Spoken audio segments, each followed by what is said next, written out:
পুরা গ্রুপটা আপনার জন্য দাঁড়াবে। সবার রাইডিং স্টাইল এক না। গ্রুপ রাইডে আপনার নিরাপত্তা ও সাপোর্ট বেশি থাকে।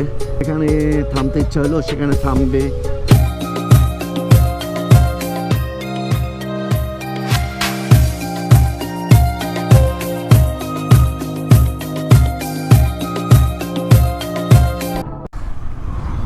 তো এখন তো বর্ষাকাল আর সামনেই উইন্টার, আর কিছুদিন পরেই উইন্টার, শীত চলে আসবে।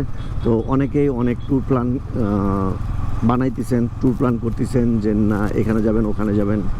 তো কথা হলো এটাই যে আপনি গ্রুপ রাইড দিবেন নাকি স্লো রাইড দিবেন, কোনটা ভালো? গ্রুপ রাইড আর স্লো রাইড নিয়ে কথা বলবো আজকে আমি, যে কোন রাইডটা দিলে আপনার জন্য ভালো হবে, কোন রাইডটা দিলে আপনি ফ্রিডমভাবে রাইড করতে পারবেন, ভালোভাবে রাইড করতে পারবেন। তো শুরুতে আসি স্লো রাইড নিয়ে।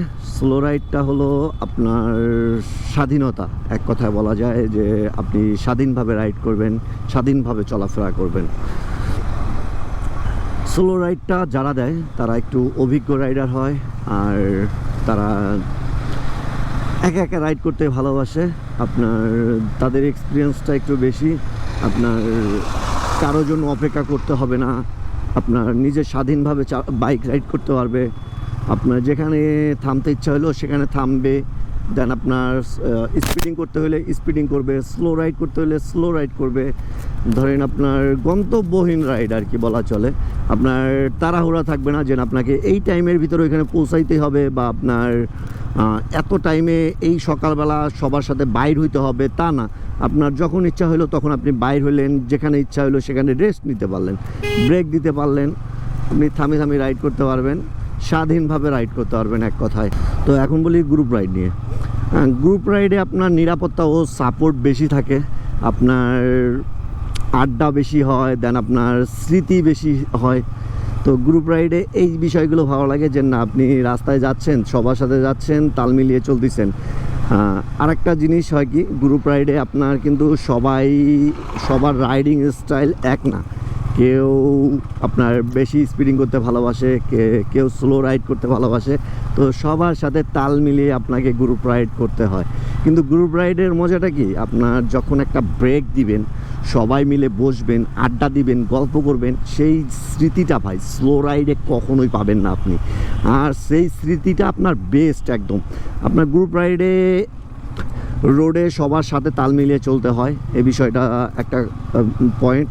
দেন আপনি ধরেন আপনার বাইকটা একটু স্লো রাইড করতেছেন, বাট আপনার সবাই রাইড করতেছে জোরে, আপনার সবাই রাইড করতেছে 80-90-তে, আপনি রাইড করতেছেন 60-70-এ, তাহলে তো গ্রুপ রাইডে আপনি যে মজাটা পাবেন না। তো গ্রুপ রাইডের সাথে তাল মিলাইতে পারবেন না। তো এই জন্যই গ্রুপ রাইডে গেলে সবাইকে একসাথে তাল মিলিয়ে চলতে হয়।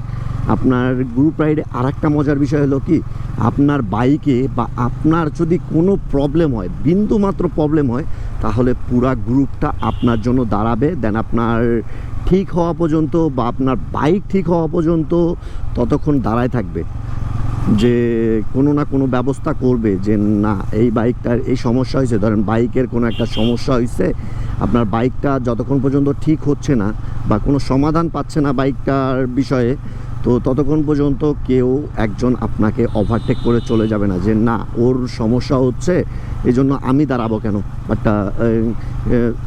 কেন, এই বিষয়টা কারো মাথায় আসে না, যে আপনি ঠিক হওয়া না পর্যন্ত কেউ এক পা আগাবে না। তো গ্রুপ রাইডের এই বিষয়টা আমার ভালো লাগে, যে না কারো যদি প্রবলেম হয় তাহলে তাকে নিয়েই আমরা আগাই। আর আরেকটা বিষয় হলো, আপনি যদি এক্সপিরিয়েন্স না হন, মানে আপনার নতুন বাইকার হন, আপনার অতটা ট্যুর দেননি, লং ট্যুর ওইভাবে দেননি, কারোর সাথে ফার্স্ট ট্যুর হতে যাচ্ছে বা সেকেন্ড ট্যুর হতে যাচ্ছে, তো আমি সাজেস্ট করবো যে আপনারা গ্রুপ রাইড দেন স্লো রাইডের থেকে।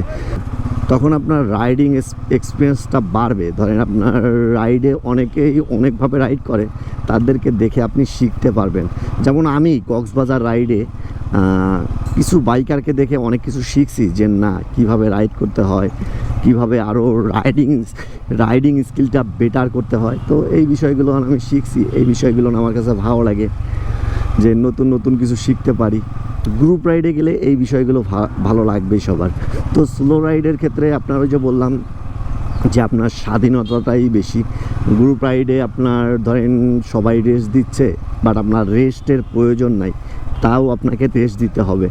আর স্লো রাইডে আপনার এই বিষয়টা আসবে না, যে আপনার রেস্টের প্রয়োজন মনে হচ্ছে না, আপনি সোজা চলে গেলেন। সোলো রাইডের কথা বলতেছি। এটা সোলো রাইড আর গ্রুপ রাইডের পার্থক্যটা এটাই। আশা করি বুঝতে পারছেন সবাই যে কেন আমি বেশি স্লো রাইড দিতে চাই। আর আমি সাজেস্ট করব কি, যদি আপনার ধরেন দূর দূরান্ত হয়, ধরেন আপনি কক্সবাজার বা আপনার সিলেট, বান্দরবন এগুলো রাইড দিতে চান, তাহলে আমি সাজেস্ট করব আপনারা গ্রুপ রাইডের সাথে যান বা আপনার ফ্রেন্ড সার্কেলের সাথে যান, তাহলে মজা করতে পারবেন, ভালো হবে। বাট আপনি এত দূর দূরান্ত স্লো রাইড করতে পারবেন, বাট আপনার ওই মজাটা পাবেন না। আর আপনার কোনো লং টাইম যদি রাইড করতে থাকেন, তখন আপনার বোরিং ফিল হবে, কারোর সাথে গল্প করতে পারবেন না। হ্যাঁ, একা একা যে হেলমেটে কথা বলার মজাটা, সেই মজাটা অন্যরকম। তো এটাই বলতেছিলাম যে গ্রুপ রাইড আর স্লো রাইডের পার্থক্যটা আশা করি সবাই বুঝতে পারছেন। আর আমি অবশ্যই সাজেস্ট করব, যদি লং রাইডে, বেশি লং রাইডে যেতে চান, যে 500-700 কিলোমিটার রাইড করতে চান, তাহলে অবশ্যই গ্রুপ রাইডে যান। আর যদি এক্সপিরিয়েন্স হন, তাহলে আপনার স্লো রাইড দিতে পারেন। আর ধরেন যদি আপনি 200-300 কিলোমিটার রাইড দিতে যাচ্ছেন, ধরেন রংপুর থেকে তেঁতুলিয়ার কথাই বলি, সেক্ষেত্রে সেই বিষয়টা আলাদা। সেটা আপনি একা একা রাইড করতে পারেন, রোডের ফিলটা নিতে পারেন, রাইডটা এনজয় করতে পারেন, তো করতেই পারেন। তো ভিডিওটা যদি ভালো লাগে তাহলে অবশ্যই লাইক, কমেন্ট, শেয়ার করে পাশে থাকবেন। ও আরেকটা কথা, যারা ট্যুর প্ল্যান করতেছেন রিসেন্ট, তারা স্লো রাইড করবেন নাকি গ্রুপ রাইড করবেন, এই জিনিসটা বলে যান কমেন্টে। আর দেখা হচ্ছে নতুন কোনো ভিডিওতে, নতুন কোনো টপিক নিয়ে। ততক্ষণ পর্যন্ত আমি ফিরোজ পারভেজ আসি। দেখা হচ্ছে নতুন কোনো ভিডিওতে, নতুন কোনো টপিক নিয়ে। ততক্ষণ পর্যন্ত ভালো থাকুন, সাবধানে থাকুন। টাটা, আল্লাহ হাফেজ।